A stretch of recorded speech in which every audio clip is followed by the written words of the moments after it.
In today's video, I'm going to teach you how to zoom in and out in Microsoft Outlook.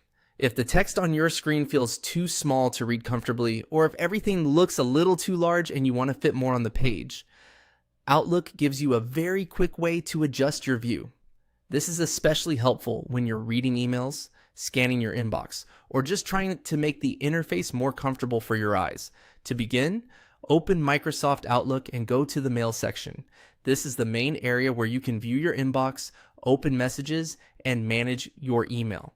Make sure you're actively in the Mail view before using the Zoom shortcuts, because that's where these commands will apply most naturally. Once you're in Mail, you can zoom in by pressing the Control key and the plus key at the same time. This increases the zoom level on your screen, making text and interface elements appear larger. If you're working on a high-resolution monitor or simply want better visibility, this shortcut is a fast and convenient way to enlarge what you're seeing without digging through settings menus. If you want to reduce the zoom level, press the Control key and the minus key together. This zooms out, which makes the content appear smaller and allows you to see more of the screen at once.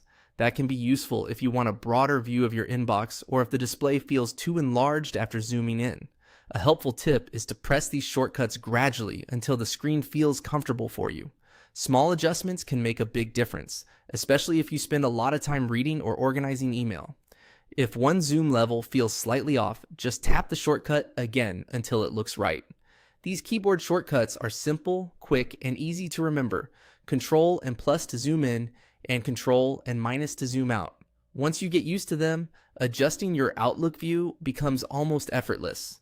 If you're following along, try zooming in first so you can clearly see the change, and then zoom back out to return to a more standard view. This makes it easier to understand how each shortcut affects the display. And that's all there is to it. Now you know how to zoom in and out in Microsoft Outlook, making it easier to customize your view and work more comfortably inside your mailbox.